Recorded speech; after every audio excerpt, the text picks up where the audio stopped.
Ana pagpaabot ko pa pala ni pag-umaw mga ugang sa nga mina opisyales ag miyembros niya na Eagles Club.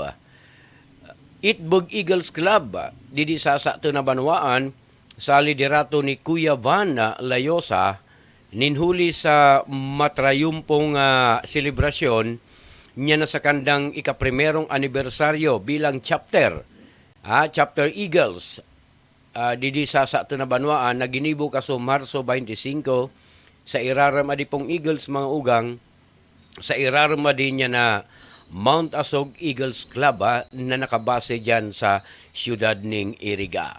Bilang pasasalamat sa nasabi ng pagselebrar ning ikaprimerong anibersaryo, ading nasabi ng grupo nagkaago sira tree planting, gift giving ag pag feeding niya sa Barangay Santa Cruz.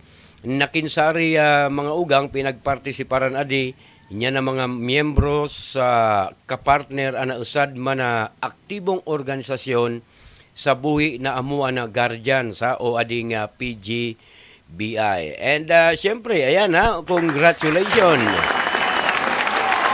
And more power sa Itbog Eagles Club sa liderato ni Kuya Van bilang presidente and ading mga opisyalis ag miyembro si Kuya Adrian, Kuya Alex, Kuya Andres, Kuya Tony, Kuya Arman, Kuya Arnel, Kuya Aaron, Kuya Chan, Kuya Chay, Kuya Don, Kuya Ernesto, Kuya Pilo, si Kuya Gijon, si Kuya Henry.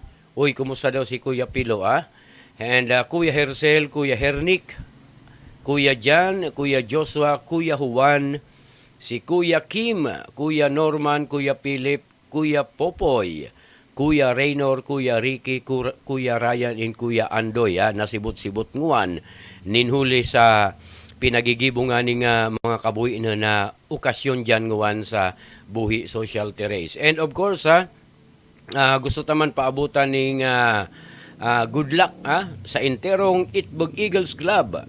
Mga civic sa inyong mga magiabuto na civic activities sa banwaan na buhi. Usad na big time activities mga kabuhinan na nakatalaan na gigibuhon niya ding Eagles Club amuan na summer bikini open and pool party gigibuhon sa Balerete Resort. Ayan, antabayanan tani mga kabuinan ta ibabareta ta ana development niya di. By the way mga kabuinan ading sa inyong abang lingkod, miyembro niya ding nasabi ng organization. Good luck.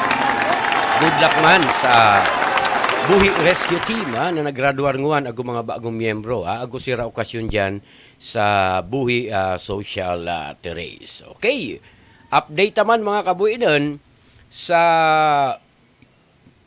eleksyon politika. Ipinaluwas na niya na COMELEC ana updated election calendar para sa gigibo na barangay ag SK election sa Oktubre 30, madali na, 2023. Sigun sa COMELEC, mga ugang, ana election period magpuon sa Agosto 28 hasta Nobyembre 29. Nakinsari, ganban, iimpunir na ang ganban sa nasabi ng peryodo. Ana filing of Certificate of Candidacy, gigibuhon puon Agosto 28 hasta Oktubre 18 mantang nagpatanid na COMELEC na bawal pa ang kampanya poon September 3 hasta Oktubre 18. Ang campaign period magpuon man sa Oktubre 19 hasta 28, sa Oktubre 29 hasta 30 bawal na kampanya aga pag-impunir na niya na likor ban. Ay naku, mapapaha yung mga shot